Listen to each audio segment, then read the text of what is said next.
Hey everyone, welcome back again to What? The Iconist Podcast, where we talk about the heroes of yesteryear today and do all that stuff. Now let's get right down to it because we got a special guest with us today.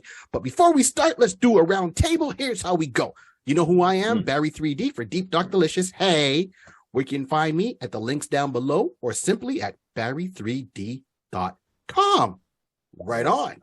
Now, on my side, as always, my co-host, the man, the myth, the legend, my cousin, who's put up with me for all these years. Not because we family, but we friends. I got to send him the check. Who am I talking about? The one and only DJ Rod C. Yes, people. We here. Let's go. And like usual, when we talk about the man in the cowl, the Cape Crusader, the Dark Knight, there's only one person we can turn to do it right. My man, my comrade, my other friend who's put up with all my madness over the years. Yeah, the check's in the mail. The one and only Mr. Thomas Patrice. Hey, folks, how you doing? I'm Thomas Patrice. I'll be dropping some more information on a new thing I got going on. But first, let's get into this tonight. We will. And then just before we start, we got to shout out the man that's made us look so pretty. If you need any kind of digital work, if you need a poster done for fun or professional, whatever it is, online, templates, the whole 9 yards. You've seen the other episodes, you've seen the logos I got. Remember, go to Redbubble, look for the Iconist Podcast and buy our merch, support the show. Right on is the one and only Jason Reese, aka Jaybird Digital Art. Jaybird Digital Arts. Jaybird. Here's how it goes. If you turn around and you reach out to Jay and you say you heard about him on the Iconist Podcast, he'll give you a what? Discount. Please save your ducats. Go to Jaybird Digital. Thank you. Right on. If you're not sure, some fast, good art, check out Jaybird. Jaybird is the man. Woo! He's gonna get tired of this. He's like, "Oh, come on, guy, you're killing me." No, man. Honestly, no, in a laughing way. That's what I'm saying. He'd be doing like, "Hey, guys are killing me." Yeah, it's like, fellas, thank you for the love. You guys are killing me, man. Look, we this is the Iconist Podcast. You know, second year in, we going strong, and even then, we just passed a milestone and didn't even realize it. We just did episode number 75. This is episode number 76. Congratulations, you've passed 75. Thank you. Thank you. We've passed 75 episodes. Made it through. And we got episodes on Patreon. So go to our Patreon page. You can do a one-time tip, or you can just join the page and once again support the show. Let's go. Support. Thank you, Thomas. Now here it comes down to the brass tacks. Today, whenever you listen to this podcast, doesn't matter. We all there. We're universal. As you can see from the title. Now I know you're gonna think, Barry, really? I'm like, yeah, and I'll explain why.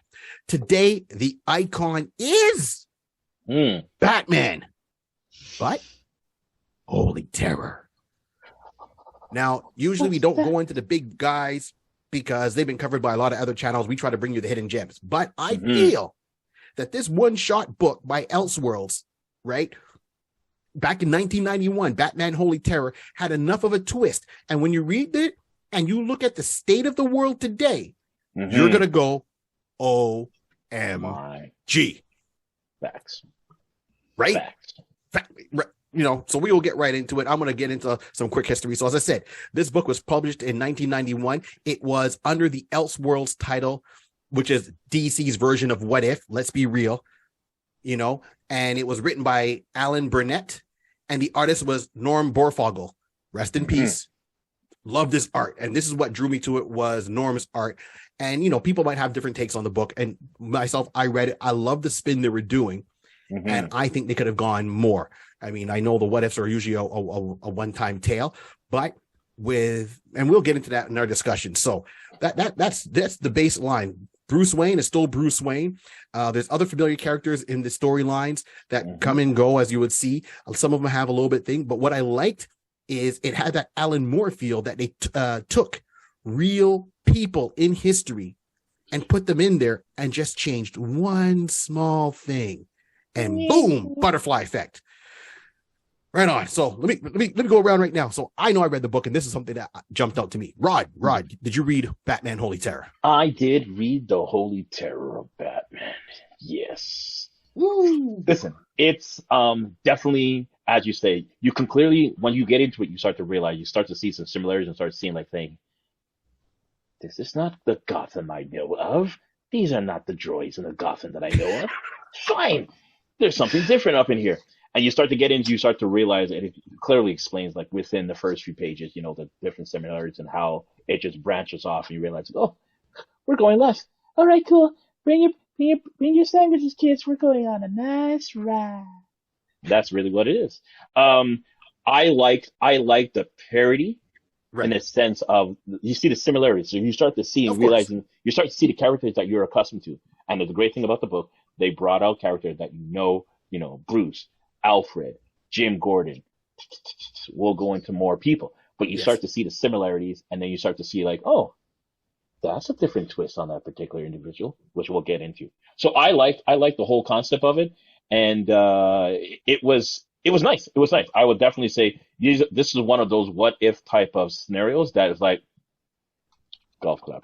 Golf clap. Golf clap. You did good. Yes. Right on. So we got a guest. We got to talk to the guest. I'm about to Thomas, say, let's do it. Let's do this, Thomas. Let me tell you something, brother. I read this book. This book is the book of all books. No, I was turned on to it by my boy Barry. I went through it. I read it. Okay, let me tell you something. The Elseworld books, they're not just books, they're novels, okay? Mm-hmm. But the thing I liked about this one, just like Gotham by Gaslight, the book that I have in my collection, love it. We take Bruce Wayne out of his element and put him back into it with a twist. Yeah. Mm-hmm. Yes. The thing I love about this is not just the art. It's not just the setup of the story. It's where the story leads and carries the reader, right? Because we all know Bruce Wayne is, you know, he's the Batman. He was shocked as a child. His parents died. He vow of vengeance on all criminals. What if the twist was Bruce Wayne sees his parents dusted in front of him, but turns to the one person that we know Bruce Wayne never really relied on, or the one I should say, God. Exactly. So the thing I loved about this book was, there was not just one twist. There was not just one plot. No. This book took him out of his element and made him somebody who had to turn away from what he wanted to be to become who he needed to be. Absolutely. And see, and that there in the opening pages is what grabbed me. One, so, you know, he saw his parents pass away. Same thing. But it really, first of all, went, you know, instead of going left, it went right. And he was like, he got taken in. Alfred's still there, right? Jim Gordon's still there.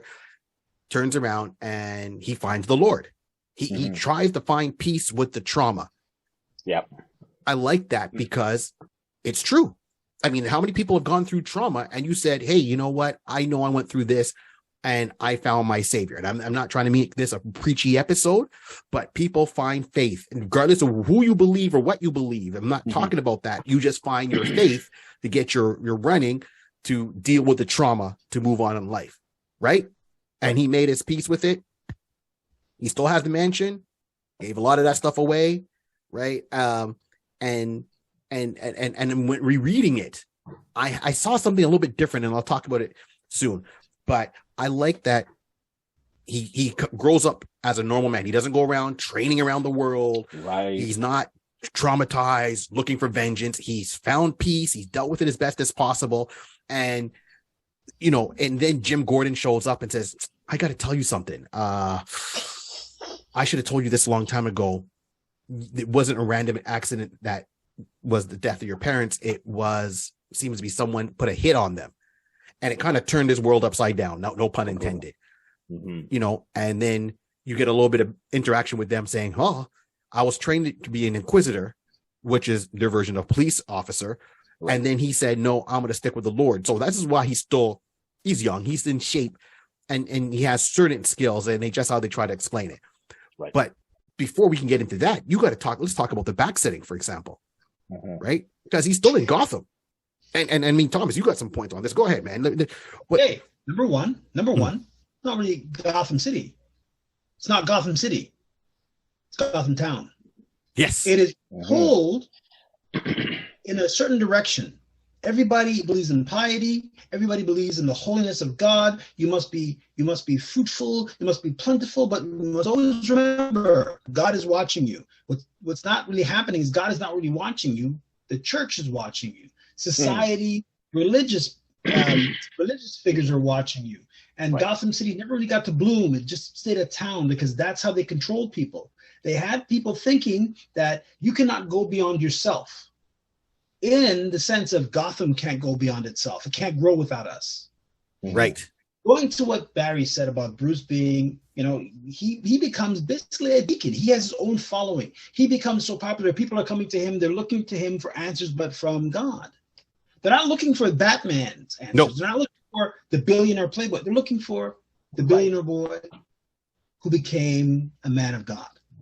Yes. Now, moving along with that, okay, I do have to make the comparisons. Gotham by Gaslight. Okay, we're looking at Bruce Wayne's world through the eyes of a different Bruce Wayne in both books. But in this book in particular, the thing I like about it is that you do see a couple of similarities. You do see a couple of flavors from today's society.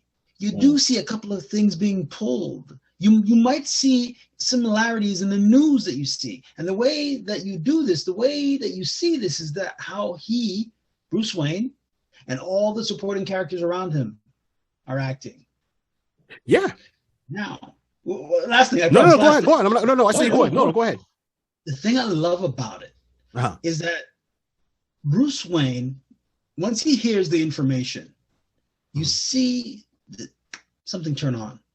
You see that inquisitor, detective in him say, okay, yeah, I want to figure out what's happening. I want to see why this man, who I have slight interactions with, would be so concerned about me and my parents that he would have to come and tell me what he's found. It pulls you in. Again, the book is very good. The story is very good. It's a solid story. So what I'm saying here, I'll sum it up because I talked too damn much. But it pulls you in. Now you want to know what's going on. I mean, everybody knows the story of Bruce Wayne's parents. Yes. Right. Right. This story does something different, plays on it. It says, what if it was not underworld and all this stuff? Because there's no underworld there. It's a very, very religious and very, very tightly controlled society. So who would have done this? Why would they do this? Why the Waynes? Exactly. We're starting to see Bruce Wayne's, the inner detective, come out. His curiosity about why. And it's not that he turns his back on God. He turns himself into a detective, slowly but surely. And you watch this happen through the book. The story, very, very riveting. And that's one of the key things. I will shut up now and let somebody else. No, not at all. Look, okay. So what I was going to say is, and this is what I was talking about before in the intro, right? And I'm going to go and pull it up. So in this book, what they're talking about and what's it different. So instead of America being America, no, America is still under the Queen, the King and the Queen, the Commonwealth. And this is the backdrop it is. So this is what styles the architecture in the book when they're drawing the town, the city, the buildings. It's got a lot of that UK, London architecture feels to it. Right. And the reason why, and not just the sole reason, but if we go in history, you're going to look up a guy named Oliver Cromwell. And he's a true victor. He's a true person that existed. Now, in Oliver's life, back in the 1600s, so to speak, Oliver Cromwell ended up with septicemia. Yeah, I had a Now, it was like malaria or something like that, and he ended up dying back then, right? And he's got a thing in history. You look him up in the history books, he's there. But in this story, he lives. And because he lives and he helps with the Inquisitors, it causes certain events in history, like known history, to just shift by a couple of degrees. So where we would have had the Boston Tea Party because, we're getting away from those redcoats. No, the redcoats won. Let's just put it this way. The redcoats won. There's no North America. There's no Canada. I can't remember but that's one of the characters that are in there that exists from, and this is how far back they've planned this, from like 1668. Right. And they come up and they deal with certain people. So you'll hear names for example, and this is all part of the world building. So you'll hear, the Brazilian president, which was George Amado, right? He's a real person, and you hear them mentioning him. At one point, they talk about they have to deal with in General North, which seems it could have been Oliver North, right? Another person, and then they said, okay, well, we have to, one of the people, and you see in the first couple of pages, this industrialist gets hanged for kind of going against the grain, and that industrialist was Oliver Queen. He's already dead from the get-go, from the jump. Right. And then they're looking because Oliver Queen was hanged for publishing for forbidden pornographic, air quotes, works by Isaac Bashevis Singer. I'm terrible with names. We all know this, but that person is a real person. Now, he wasn't putting pornographic material out in real life. It's just his ideology was a little bit different. And the government at the time looked at it and deemed it that way. And this is how they got rid of Oliver Queen. So right now, we know Bruce Wayne is there. His parents are gone. Jim Gordon is there, right? And we know Vicky Vale is there because Vicky Vale goes by Victoria Vale. Victoria, yep. And she's the reporter. She's the Lois Lane, like Vicky Vale. Everyone knows Vicky Vale in the Batman mythos. So right away, and then by page 2 or 3, Oliver Queen is dead. Yeah. What just happened? What just happened here? Jeez. God Almighty. Right? And as Thomas was saying, it brings you down to, okay, what's happening? Okay, they're looking around for the murders, and Bruce is trying to figure out what's going on. Why would someone want his parents dead? Joe Chill is still there. Okay, I see you got a point, man. Hit me up, Thomas. Hit me up. No, because what they do is I'll break it down. Basically, when he gets the information, he starts going through certain things and remembering certain things. He starts remembering his parents. He starts remembering how they died. People start you start finding out the stories, like you mentioned, Oliver Queen and the pornography, which really wasn't pornography. It was just like the government at the time said, this is blasphemy. We cannot have this. We cannot have. You're a heretic and all that other crazy stuff that the government said that too. So basically, Bruce Wayne goes into detective mode.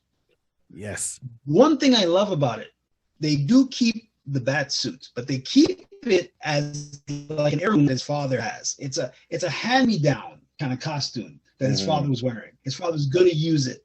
And it looks so devilish, and it strikes fear to people. And Alfred's like, well, would you really want to wear that? And he's like, I must. You know what I mean? He goes in and he does his thing. So now he starts investigating as this sort of like, not vigilante, because like nobody really knows about him, right? He's not like a vigilante like everybody knows as Batman is he's the protector of Gotham. He basically goes about his business as a detective, but he wants to keep himself unknown, hooded. So he puts on this costume, gives it a little bit of tweaks, and this is again going to Greyfogel's art. The way he would draw, the way he would build a character physically in a comic book to make him look imposing. I love the way he would draw Batman, because this guy would do things with the cape. He made it look like he was like in those 1940s vampire suits. You know what I mean? He gave him the cowl, the clique and everything. Redrew the bat, redrew the belt and everything. It looked amazing. Okay, I'll stop drooling over the art and I'll just go on with what I'm saying. So, no, that's what drew me to it, though. I love the art. Yeah, I love the art. Because, okay, that's another thing. As a reader, as someone who I love the Batman comics, I'm not saying look behind me. I'm not saying I don't see nothing over there. There's nothing there. No. As a Batman, stop it. As a Batman, like fan, I had to see the suit. For me, it's all about the suit. Yeah. Okay. Yes, because all Batman like fine wine. Please don't edit this out. I sound like I'm crazy. Anyways, so you see him put on the suit. He starts doing the investigations, and then bit by bit, he starts getting noticed by the powers that be. Bit by bit, every night now, he's going out. He's doing his thing. He does his congregation during the day. Comes to bed at night. Very much like billionaire playboy during the day, running Wayne, the Wayne Foundation and the Wayne Company, but becomes Batman at night. But this here, his foundation is God. His alter ego is this evil, like looking kind of devil thing he wants to be. But again, it's just to keep his to keep his persona hidden. Mhm. And we see, like Barry's mentioned, Oliver Queen's already dead. A lot of the other heroes you don't really hear about. But then he runs into a lot of the other characters. One point, and I don't want to get to the end too much. I want us all to discuss this, but one point he runs into other characters. He runs into Zuntana. He runs into. Can I mention the names? Yeah, sure. Runs into the Flash. Runs into Big Blue. I'm not going to say it. I'm not going to say what I mean by Big Blue, but runs into these characters. But again, like my man said, what if you took these characters and you just pushed them a bit to the left or right of their center, of what their characters are? Yeah, correct. And you see these characters in this world that hasn't really changed, right? You see them in their element, and you see what they become. Zatanna is not working as one of the good guys, and she's not right. She has, where she said she would never do dark magic, she's doing dark ass magic, okay? And she's hurting the other people that we know as Justice League members. We see the Flash. The Flash is kept like he's being experimented on, right? We see Aquaman. Aquaman is like, he's not Aquaman. He's not the prince of all he's Atlantis. snapped. Yeah, he's snapped. Yeah. He's a character, but no, he's not snapped, Barry. He's broken. Yeah, Because the characters are all broken bit by bit. We see this thing like half human, half shark with just legs. And you're like seeing, oh my God, what did they do to Aquaman? They took Aquaman's, oh my God. They took his essence and they made something else because they wanted to see if they could reproduce these things. So this is what they're doing. The pious society, the uplifting church is doing these things. Now Batman is finding this out. Bruce Wayne is finding out these revelations. And he's now like, what the is going on? But it's his character, it's his nature to be both a fighter and to be a detective. Now, absolutely. Again, and he's not, one last thing I want to say, he's not the all combatant, all seeing Batman that we know from the comic books that we were raised on, that we know. Right? This is elsewhere. So he's a Batman who has some. He's physically strong, but he's not the Batman that we know. This leads to like a lot of confrontations and leads into Batman doing what he has to do to survive. Right. Yeah, and I agree with you on that. And just to kind of give everyone listening or watching, thank you. Sorry. No. So you're right, and this is what got me a couple of things. So first of all, as I said, Oliver Queen, we know he passes away, right? Alfred, now because Bruce Wayne is giving away all his stuff, and he's only keeping the mansion, but you see everything wrapped up. Alfred turns around, he goes, well, sir, I'm going to leave. And he goes, what do you mean? He goes, well, I made a pact to be here for the Wayne family, but you're okay. So now it's time for me to go and be with another family, to be a gentleman for another family. And that's fine. We can still keep in touch. And Bruce offers him to say, you can stay at the house. He goes, no, you don't need me because you're fine. Now that's all Alfred wanted in life, was to take care, raise Bruce, and make sure he was okay. But because Bruce is running around at night dressed as a bat, he's not okay. And he made a promise to Thomas Wayne to watch him. So why did these things happen? Well, Joe Chill is still around, and Joe Chill was the one that killed the parents. Then Gordon finds out about Joe Chill, and he goes, hey, I think I found out who killed, the Waynes, who were, Thomas Wayne was a privy to, he was a doctor to the privy, like he was a doctor to the royalty and everything like that. Went there and says, this is what, I found out about him. He's a publicly known figure. And when he goes and tells his boss goes, oh yeah, Joe Chill. He's like, yeah, we found him. He's like, oh, he's in jail. Oh, really? And he's already dead. Okay. And then the guy takes Gordon's notes and puts them in the shredder and says, let it go. Forget it. So now Gordon's turning around and saying, okay, something's fishy. Tells Bruce, he goes, your parents weren't always what you remember them to be. And he goes, what are you talking about? And Bruce goes back to the mansion. Now, at this point, Alfred is gone. He goes through his dad's notes, finds a diary, and he goes, well, I think your dad probably left this for you to read so you understand him fully as a person. And when he reads it, this is where it comes in. Bruce's dad, yes, he was a high-end physician. So take him like he was a high person of, who, right? Or, the governor general, whatever position. and he didn't fully agree with the laws. And one of the laws was dealing with abortion. If a woman got pregnant, she was not allowed to abort it. So women were going to back alley clinics and doing methods trying to abort themselves, and they would end up injuring themselves and then go and see Thomas and Martha. And they had a little, let's say, underground clinic that they would actually give proper medical treatment to these people that would put themselves in this situation or help them with the abortions. Because even though he worked in that level, he did not agree with what was going on. So that was one. And it's all those things. If you look at history for what's happening right now, book was back in 1991. Here we are in 2023. And he was helping out with abortion clinics, which he shouldn't be doing.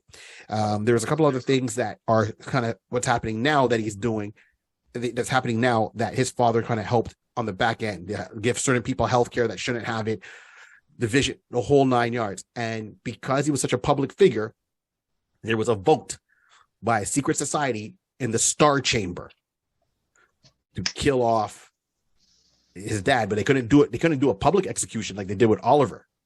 So they had to hire someone to go and kill him to run away. Now, what led to Bruce into religion is when his parents got killed, we all know his mother's pearls. But no, what this time was left behind was a gold cross that his dad had.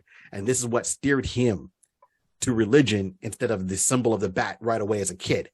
So I think that makes it. Now, for the heroes we come across in this series, we come across heroes with different names. So, for example, Dr. Midnight is in there, but he's in his human form. And he said, oh, I knew your parents. I knew your dad. I knew what he was doing. And kind of talked more about it.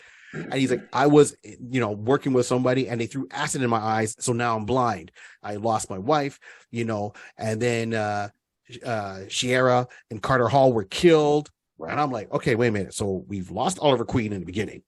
Yep. Then there's Sierra and Carter Hall, which is Hawkman and Hawkwoman. Yep. And then is the person he's talking to is actually Dr. Midnight. I'm like, okay, and he's old and then they talk about Ted, who was the original Atom, right? From Justice Society, not Justice League. And I'm like, here we go. And it got me. He's like, okay. So in the first half of the book, it seems like, are we dealing with an Earth 1 Bruce Wayne? Are we dealing with an Earth 2 Bruce Wayne because he's coming across the Justice Society and not so much the Justice League? Until maybe a couple of characters at the end. The only one that's kind of different, and I'll explain why, is Barry Allen. We know Barry Allen is the Earth 1 Flash. Jay Garrick is Earth 2. Zatanna, she's Earth 1. But I know her dad was with Jay Garrick that he teamed up with, her dad. So her dad was Earth 2. So she could have been maybe a hybrid of both. Correct. But everyone else is an Earth 2. Earth 2 1. Alan Scott was there as well, mentioned as well. Yes. Thank you. So we're bringing that type of connection as well. So you're actually right. You're starting to see which world are we pulling characters from, but it seemed to be more of Earth 2 characters are being pulled in. More Earth 2 characters are being pulled in, but they're being given their original like 1940s, 1950s feel. The difference is, but hold up, put a pin in that. That's more Justice Society, right? When you're thinking about it. Exactly, but they're being more toned down and humanized. Yes. Right. You know what I mean? They're not like I mentioned in the beginning, Batman he's not the big all, I know every martial art in the world. He's like, I know how to fight. Stop it. I know fisticuffs, my man. Fisticuffs. That's him. Yes. These other characters, as you read through them, you get the feeling that, you get the feeling with the whole story, the whole story development of Gotham Town.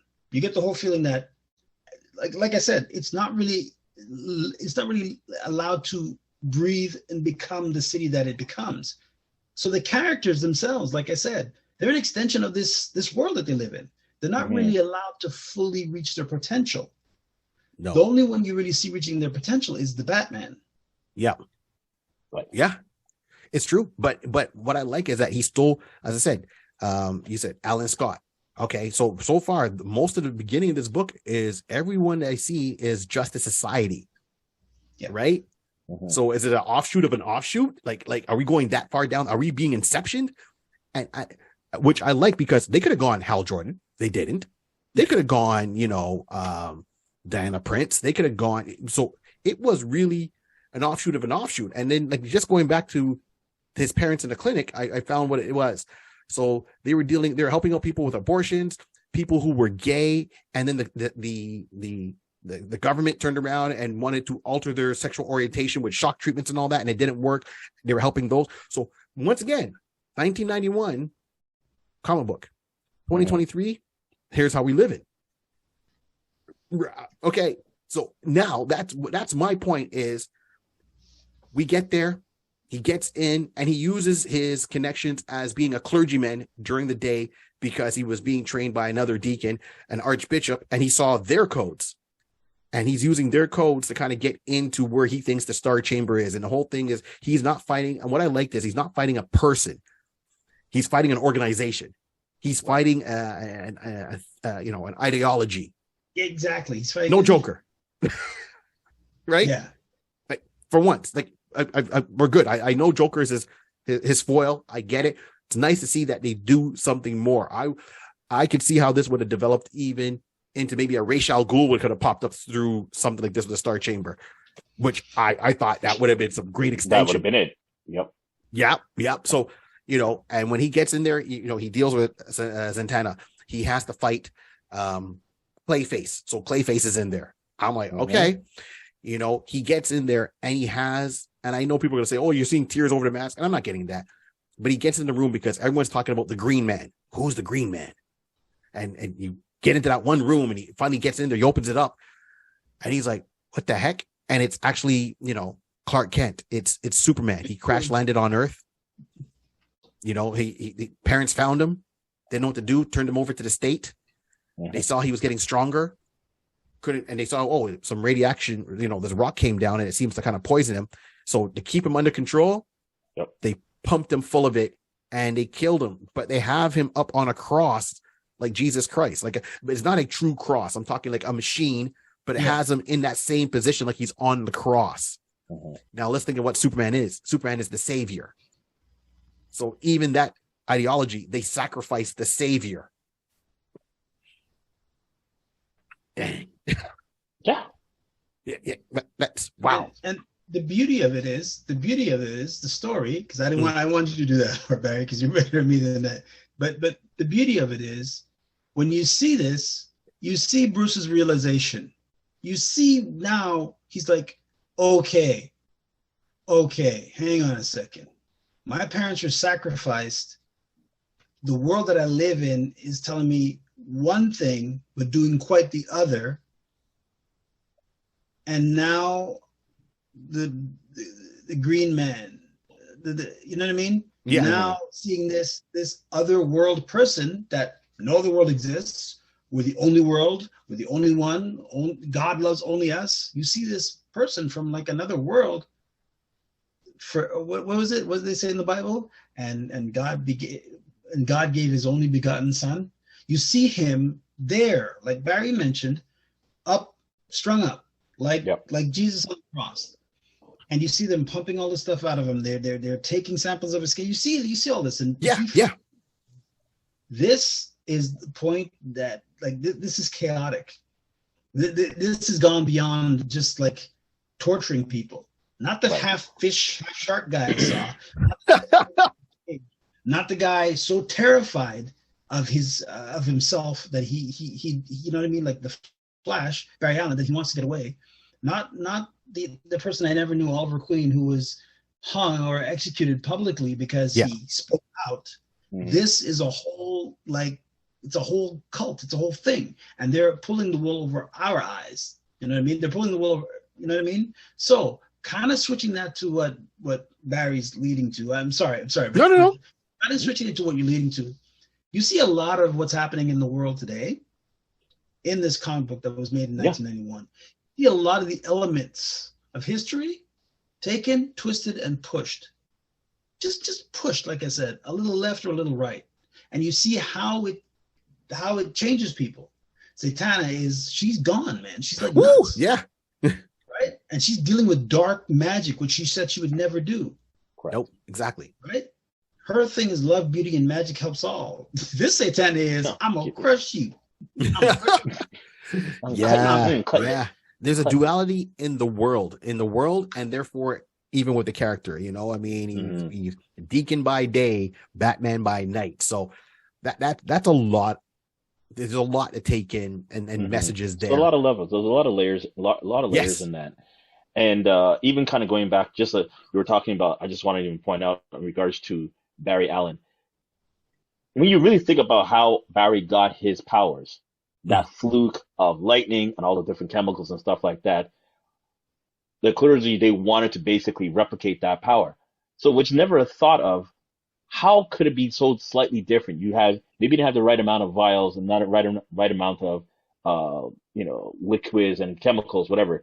And they started creating different other people because they're trying to mimic Barry's power. You're finding someone who's basically he aged within a certain amount of time. He had speed, but he had the wrong type of speed. He aged fast. Another person had speed, mental speed, like she was smart. Yes.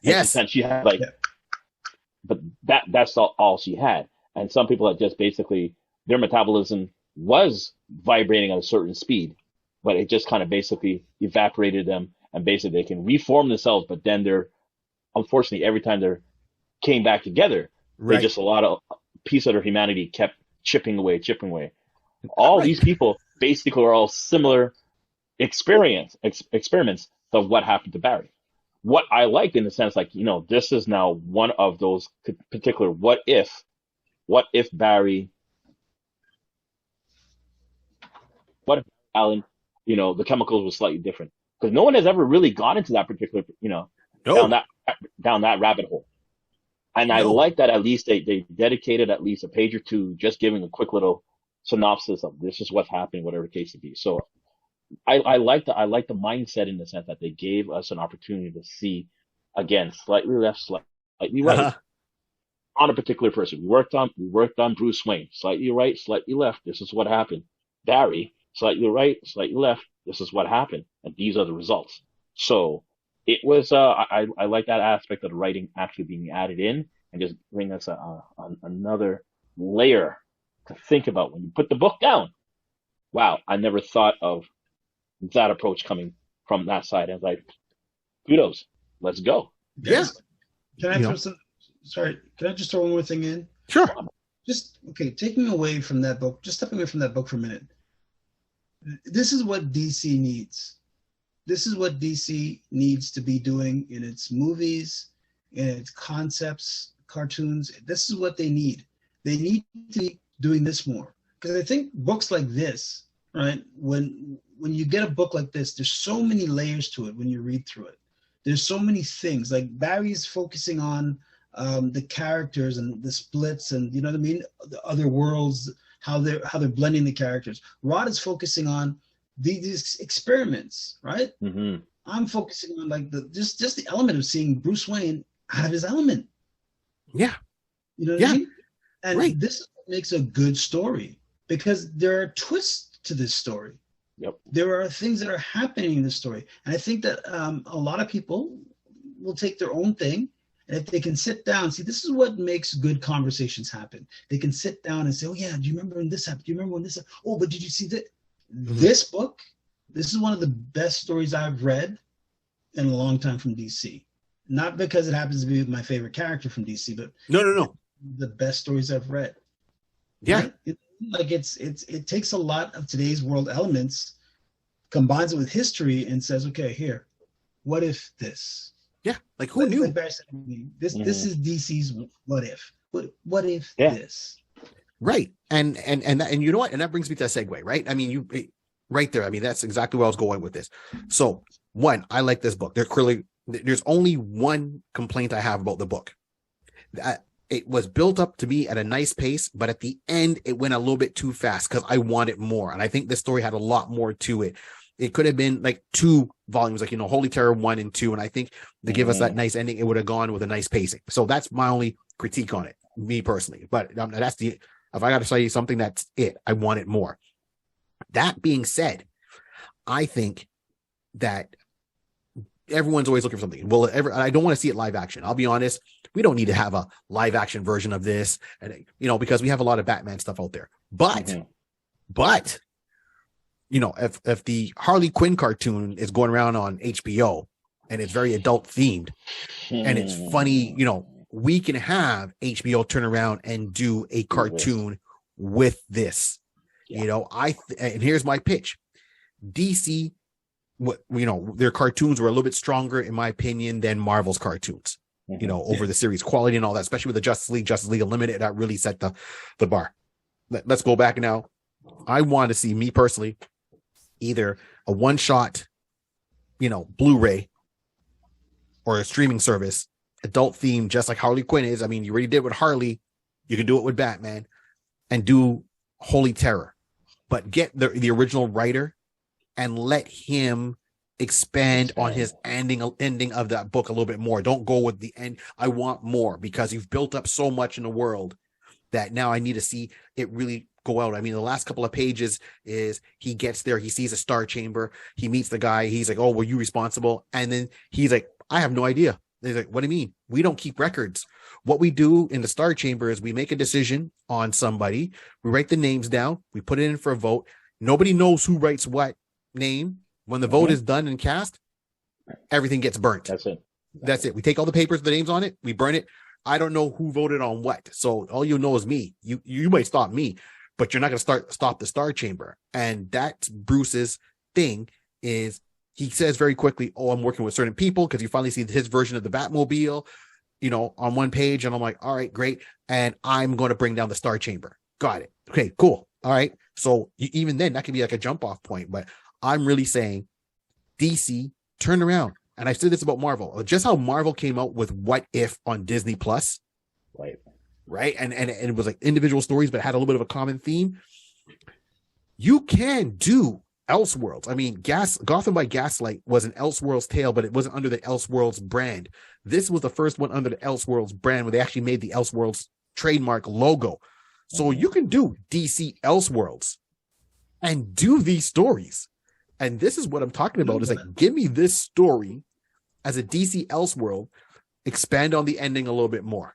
Because right now you put in a lot of members from the Justice Society. Let's just say, for the heck of it, a couple from the Justice League. Okay. But I was really Justice Society. I think you should have take out Barry Allen, put in Jay Garrick. If you're going to go Justice Society, go Justice Society 100%. Make it adult themed, put it on streaming service, and do it that way. And then do Elseworlds, because a lot of the fans know, and we've seen it on the big screen, regardless if it's Affleck, if it's who's the other guy that played him, Patterson playing Batman, Christian Bale. There's some element of the live action of the Dark Knight Returns, right? Michael Keaton. Of course, Michael Keaton. No, but I'm talking recently. No, I wasn't forgetting anybody. I'm just saying, like, just recently, the past couple of years, right?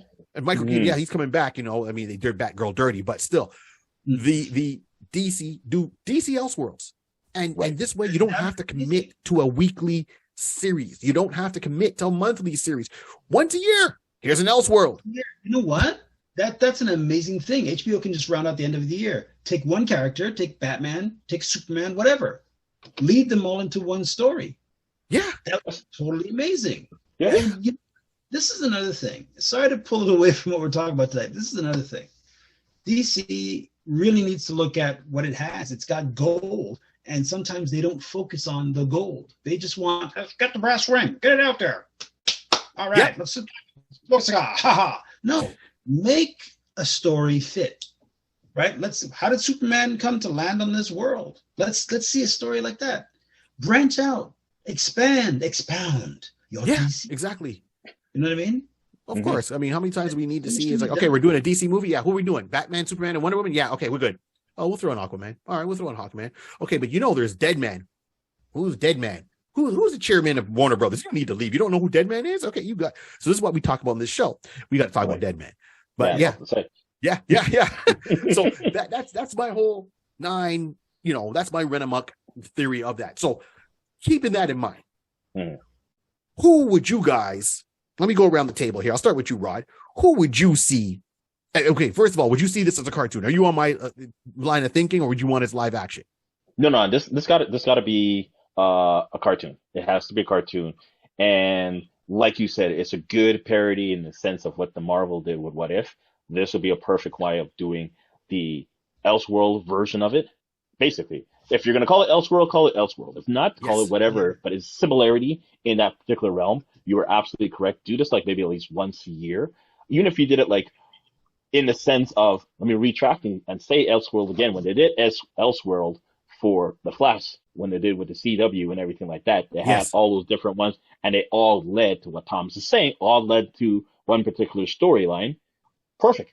Let's do something along that line. Now, who the person I would like to have? Listen, I'm going with someone who's doing this. I'm going with an animated, going cartoon. So I'm going with voice. Of course, we're doing voice. We're not going to do a live picture, a live person in an animated background. We're not doing any SpongeBob type of movie. We'll just leave it at that. David Hasselhoff. Okay, cool. Nice. Who I would pick is Ben McKenzie. Ben McKenzie. Now, if you're taking half a second, we've seen this man in two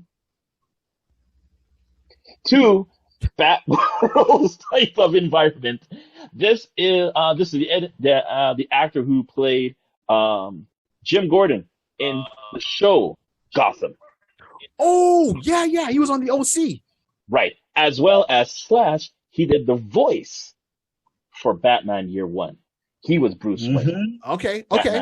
Year One.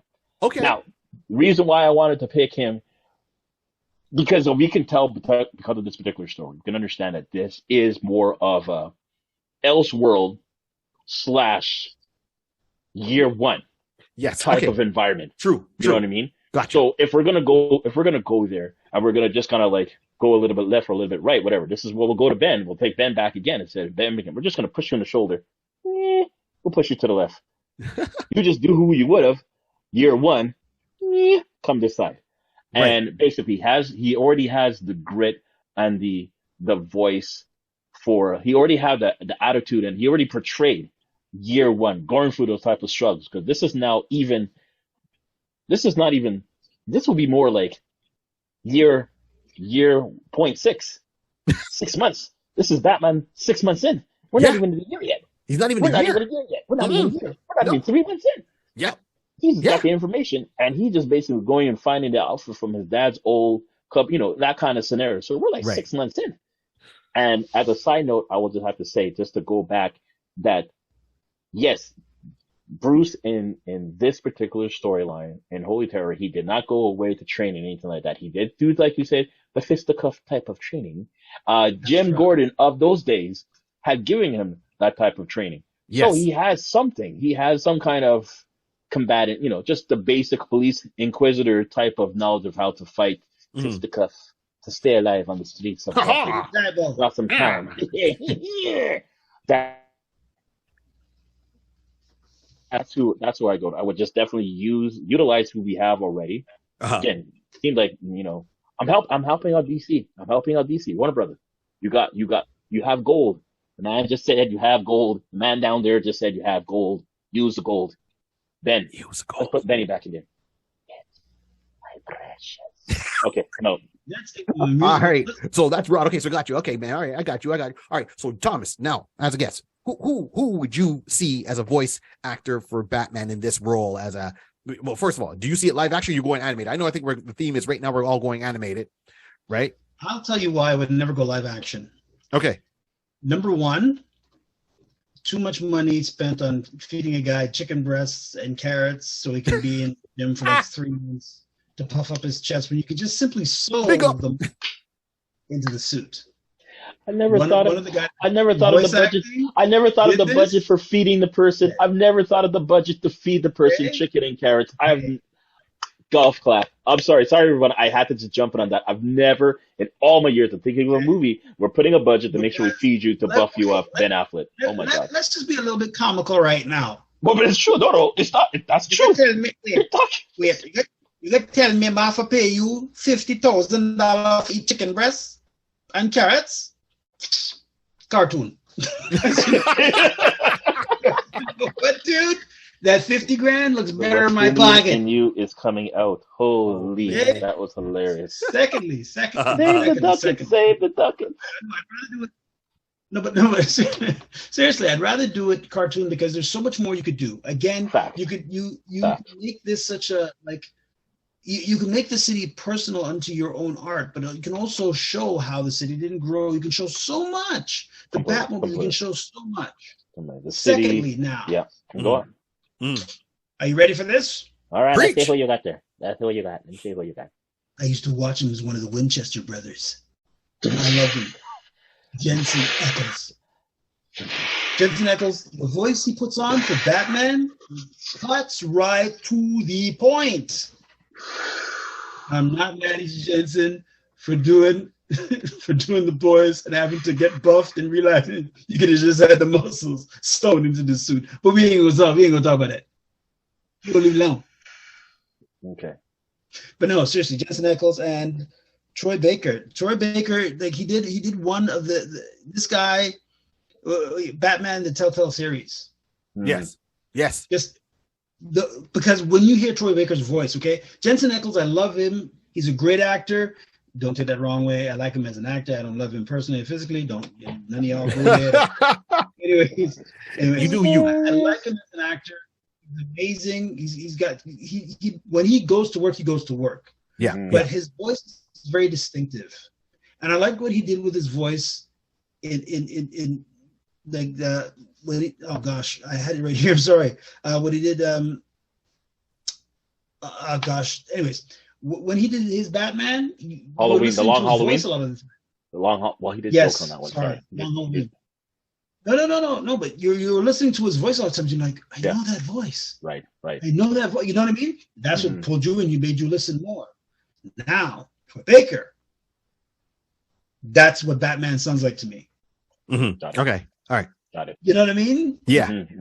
He just has that voice. Like it's not like it's too deep, but it's right. like it flows out of him. Okay, this is when you hear his voice. And I play the games. I have them, man. I know what you're talking about. You know what I'm saying? Like, I just want to ask you a question. You're like, go ahead, ask that question, Dom. You have to listen. Say what you got to say, man. You have to listen, right? Yeah.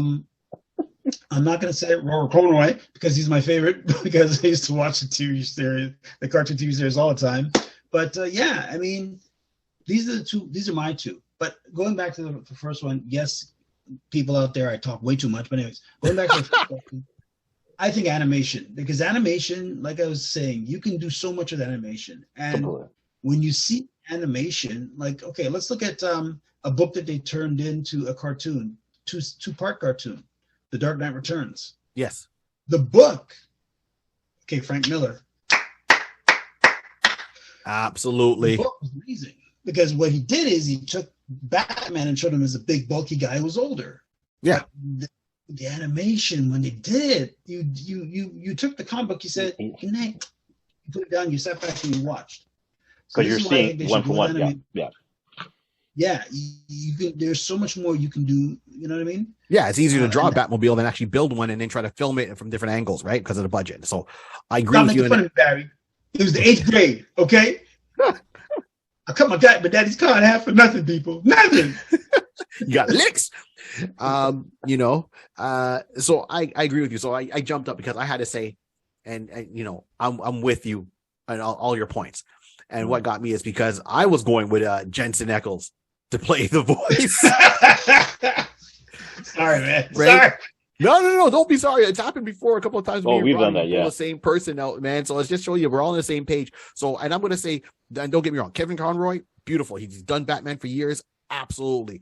Now, if we're going with a Batman, 6 months in, but he's a full grown man, he's a deacon, stuff like that. Jensen Ackles has that voice and he's got that commitment to show you how committed he is. Anyone listening, go and look on his Instagram page.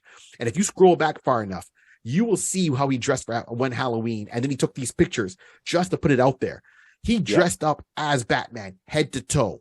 And when I say commit, there's people other people are dressed up. Yeah, but he dressed up, got a photographer, and then he went to a top of a building and he stood on the edge of the building with the sunset to get the picture in his costume.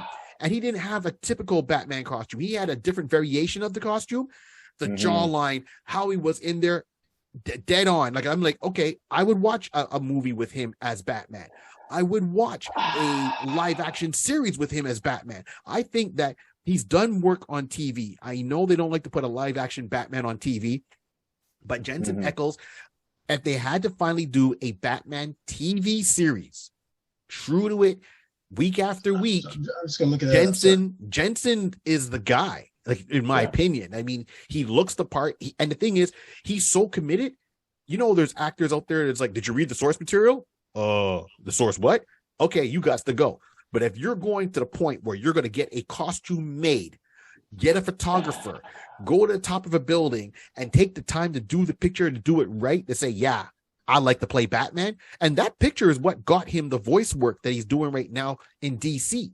Yes, he did The Boys. And once again, you know, exactly. That's the picture. Yeah. Thomas is holding it up for those watching. That's the picture. I'm gonna find it and put it up. That Jensen Ackles is a young Bruce Wayne, 6 months in. So if he can do that on his own live, he will definitely do this in the material. Yep, exactly. Those are beautiful pictures. I'm gonna find them and put them up when we have this up. He's gonna do, I think, like, he's young, he's in his career, he's got the shape, he's got the look. Jensen Ackles, to me, would be my voice actor for Batman Holy Terror. And I know we're coming to the end, but I'm going to throw out a couple of thinking points for any of the people that are listening and watching. First of all, thank you. But with Jensen Ackles coming around, let's put it this way. When I say we expand the world, okay, so we've talked about mostly Justice Society, but we know with Justice Society, there's Vicky Vale that's there. So is there a Catwoman? What's her role? Right. Will they be a Helena Wayne? Like the Huntress, Earth 2? What's her role? There will be a Dick Grayson. You know, what's his role? So there's a whole lot of the Bat family that hasn't even been touched on yet. That I think would fit into the Holy Terror world, including, like, you know, Dr. Robert Lang, Man-Bat. Clearly the easiest one, Azrael. Okay, if you're dealing with religion, Azrael, come on now. Woo! Come on, son. I'm going to expound on that a bit and just throw in one more voice. Sure. One more voice guy.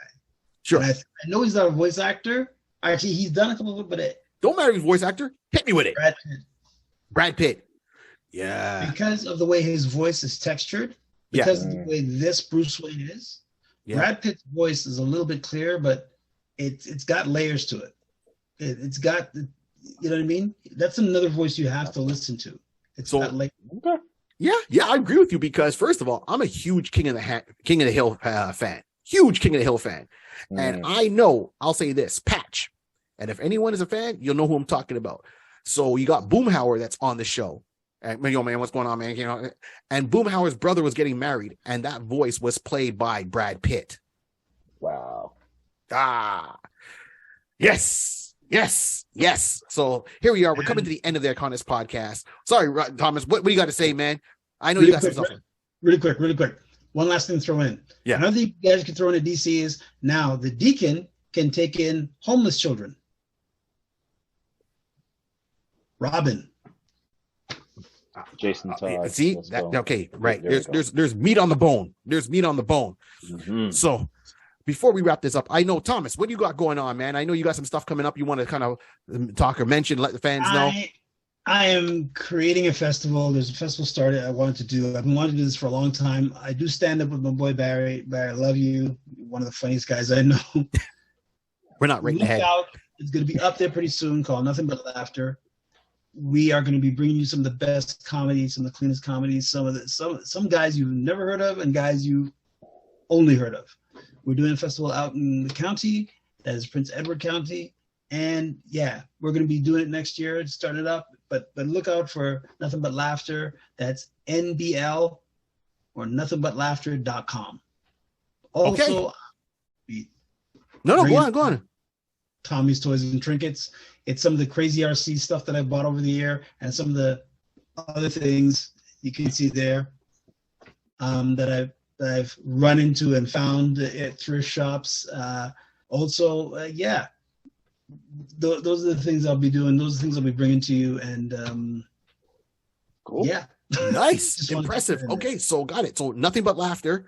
And Tommy's Toys and Trinkets, got it. So what we're going to do is I'm going to share the link to those for anyone that's watching, and you know, when this comes out, anyone that's watching, please go and check him out. Sign up on his page, follow him, put him on your favorites, keep an eye out for it. You cannot miss it. One last thing. Yes, because we're on the ground floor. What's the last? Hit me. What's going on? Luke from my alter ego, Nigel Stockwell. He'll be coming back. Nigel Stockwell. All right, then we'll put up on the link. So Nigel Stockwell is Thomas Patrice. Nigel Stockwell on TikTok does a lot of TikToks. They're very funny. You know, he'll tell you why he's better than you. It's almost like MJF from AEW. Love it. Nothing But Laughter festival coming out next year. Keep your eyes out for it. Put it in your favorites. And of course, Tommy's Trinkets and Toys on YouTube. I've seen the toys. I've seen the trinkets. Keep your eyes open. Like, subscribe, and share like this page with his page and everything else. Rod, we know we can find you where? You can find me on Instagram. I'm Mr. Rod C. Listen, I'm around there. Also, you can find me on Twitch. I stated down there at DJ Rod C. Listen, make sure you come true. Say hi. Say I saw you on the Iconis. Just do a hail out. I hail you back. Let's go. That's right it. On. And as I said, my name is Barry3D, Barry3D.com. You can't miss it. Big special thanks once again to Jaybird Digital Arts. You know, and remember, this not has to be the only podcast you listen to. Just make sure we're one of the podcasts you listen to. So like, subscribe, share, tell your friends. Don't let the show be a secret. And on that note, as I always say, this whole world was started by a piece of paper, a pencil, and lots of imagination. Keep on dreaming. We're out.